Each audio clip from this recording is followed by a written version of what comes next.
Kung kamo na gugma kanako pagkatumano ninyo ang akong mga sugo. Sumula sa igsuon.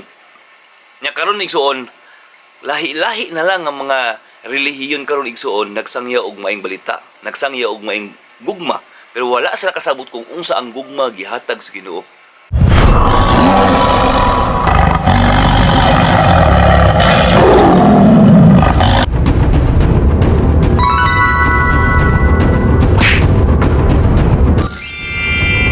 Hello mga kalasig, so kumusta? No, kumusta sa akong mga followers dira sa atong mga supporters na dira kumusta mong tanan? I hope na amo sa mayong palawas mga kalasig. So karon mga kalasig, nagpasalamat ko sa akong mga palangga na akong mga kigsuunan tungod kay hantod karon nagpabilin gihapon mo, nagtabang nagsuporta sa atong gitawag nga social media ministry, no? Daghang salamat sa mga kalasig, no, ang inyong pag-share, ang inyong pag-follow, ang inyong pag-like, pag-comment sa ubos igsuon, dako kay lang tabang igsuon sa atong gitawag og social media ministry. Bisan man dili ta ka mensahe sa tuig sikataw, pinagi sa itong mga video nga makahatag og inspirasyon, makahatag og gitawag og padasig, makahatag og impormasyon nga diin dili kini minorities, dili kini minaumao, kun dili nagsulti kini sa tinuod tungod kay kini adunay mga referensya. Mga kalasig, kini nga panahon karon, nakoy i-share sa inyo Dagan sa tuwa karon nga nagisgot may tungod sa gugma, no. Although ato may bawaan nagsulti ba og tinuod o wala. Tungod kay ingon nila, ang gugma naghatag og kagawasan. Ang gugma naghatag og ganing maayong buhat sa imong isig katao. Ang gugma kanang naghatag og maayong relasyon sa imong isig katao, no? Daghan kayo ang ilang isaysay nga pinaagi sa gugma, makita sa tao nga diin siya gigugma sa Ginoo, no? Daghan kayo mga klase nga wali sa social media karon nga pinaagi sa gugma, malumos na lang ta igsuon sa gugma, no? Labi na sa tuuban nga to nga mga kaigsuonan nga aktibo kaayo, grabe kadasig igsuon sa social media. Tungod kay sa gisgot ang gugma, ang problema. Ang Ginoo nagsulti. Kung kamo na gugma kanako pagkatumano ninyo ang akong mga sugo.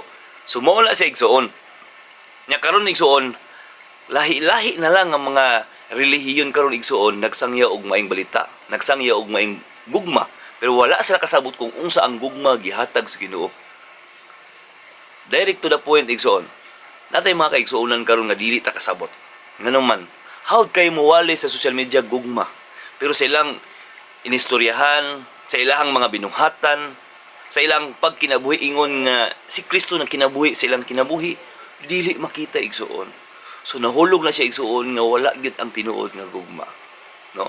Ang tinuod nga gugma igsuon muminsay sa iyang isig katawo. Mupakita sa iyang simpatiya. O, ang pagmensahe igsuon daghan klase, no? Ang pagmensahe with reference, dili personal attack, no? Ingon man la bro, kalasig na personal man ka. Wala ko na personal tungod kay makita sa atong mga referensya, no? Ang kanang gitawag nga pinaagi sa ang gugma makita pinaagi sa mga buhat. Kana siya igsuon with reference na siya, no? Kini atong social media igsuon dili kini gibuhat para pagpangaway sa atong mga kaigsuonan, atong mga pinalangga nato nga mga anak-anak sa Ginoo. Gibuhat ato na igsuon para atong mga kaigsuonan nga dili intawon makaistorya tungod ka busy sa iyang trabaho ug ang uban pod igsuon maulaw mo istorya, ang uban pod igsuon wala po'y study sa ilahang pagtulunan, at least naa ni atong social media makatabang sa pagluso sa buhat, no? Congratulations di ay og shout out sa atong mga kaigsuonan nato nga Tri Media og sa uban pa nga mga nagaminsahe ni ining mga panahon, niining hingapos nga mga panahon igsuon, no? Tungod kay kini sila igsuon dili ba gyud lalim ang magmensay sa social media. Ngano man, daghan kayo mga basher ang imong maatubang, daghan kaayo nga mga kanang gitawag ba mga banha kaayo ba, no? Ingon pa nila ani mga banha nga mga galon walay sulod. So inaana na sila igsuon nonsense, pero dili nimo siya masulti gyud nga kining silang mga tawhanan ni nagsulti bag tinuod pod, no? Ngano man ingon sila dapat mao ni ang kining iglesia dapat mao ni ang tinuod kay mao ni una natukod. Pero kung imong tan-awon sa Biblia, dili man di una natukod.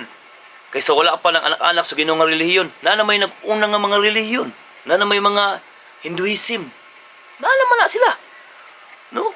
So kung may siguta unang nga relihiyon, walay lain nga relihiyon ang nagdalas kamatuoran kundi ang nagtuman sa kabubuton sa Dios. Take note igsoon, ang tinuod nga gugma walay lain nga nagsunod sa kabubuton sa Dios. Unsa na siya igsoon? Kundi kining nagsunod sa mga kanakan, taliwala sa kaliwat sa mga Israel. No, dili mga Hudiyo, kundi dili po nagpaka-Hudiyo, kundi nagsunod sa sulundan sa mga Hudiyo. O ano na igsuon, no? Walay lain igsuon nga atong ipakita ang tinuod nga gugma pinaagi sa pagmensahe diri sa atong social media, no? Bisan pa igsuon mo text lang ka pag mata nimo, mo send lang ka og verse sa imo ang Facebook. Dako na ng tabang igsuon. Ang problema lang makalimot ta. Kay pag mata to sa buntag, una na to buhaton. Ang atong perminti rotation natong ginabuhat, maligo, mukaon, mag-ilis, kung alagaan, atiman nun, trabaho, no? Real talk yun na siya igsuon. Mo giniuna na to nga ma, atong ibuhaton dayon. Pero wala ta kabalo igsuon na ang Ginoo mubalik sa dili madugay. Ang Ginoo mo padayag siyang kastigo. Ang Ginoo mo padayag siyang gugma.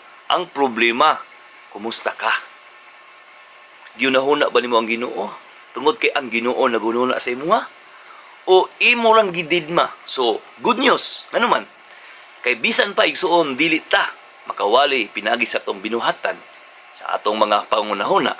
Adunay mga kaigsuonan natong especially through media. Especially, kala mga katawhan nga malasigon, di lang na ko ma-mention ang matatos atong kay daghan na sila. Daghan mi. Pinaagi lang igsuon sa pag-share sa mga video ni anang mga tawhan na. Sa maghihapon nga nakamensahe ta sa pulong sa Ginoo. Labi na igsuon sa atong mga kapastoran, no. Tungod kay daghan kay inspirasyon igsuon nga mga mensahe nga angay na igsuon i-share ngadto sa uban. Dili ta angay maulaw. Ano maulaw man ta? Mingon sa sulpot ta. Ano man limang ulo man tagsulpot ta? Nga tinuod man.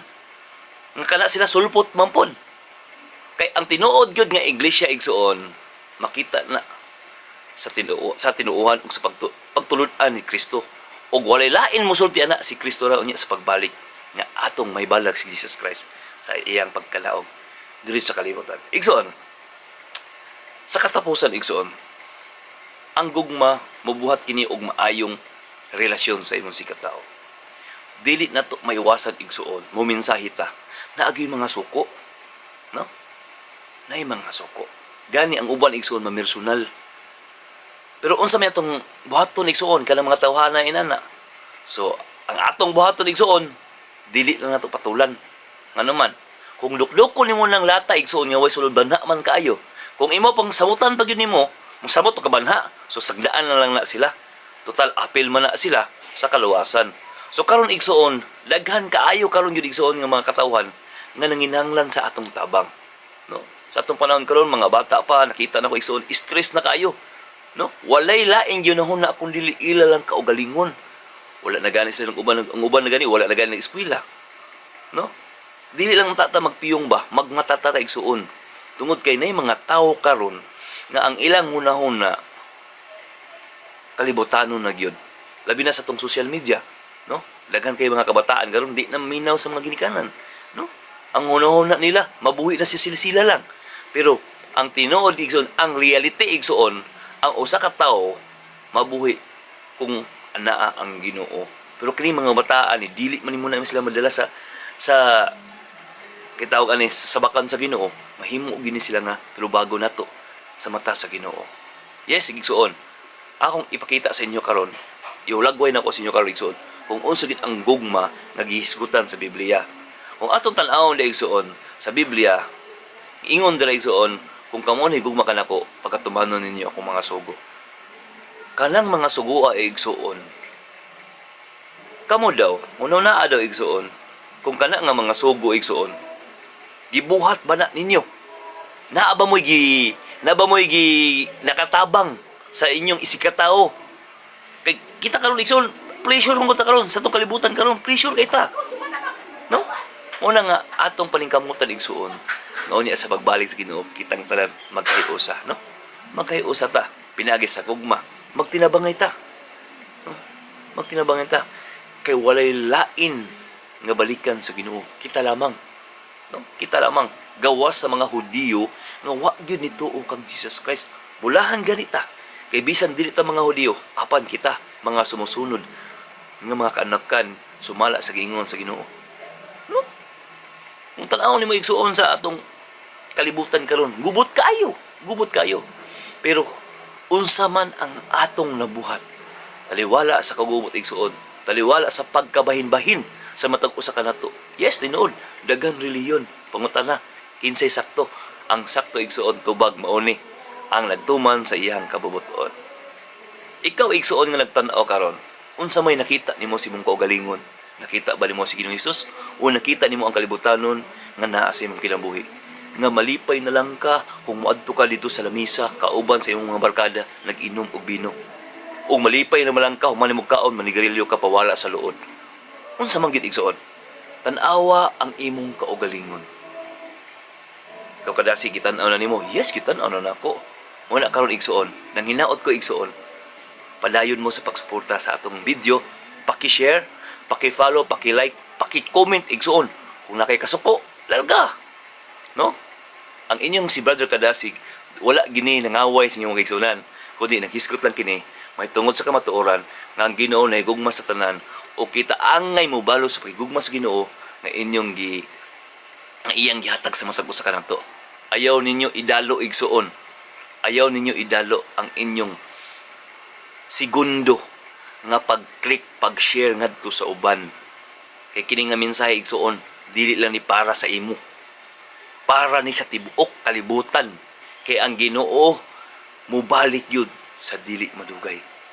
Gets? So kung nagits niyo igsuon, palihog ko. No, palihog ko. So taas-taas naman itong video igsuon. Daghang salamat. Bye-bye. 你生宝贝都不会讲，那你会讲什么？叫地鼠吗？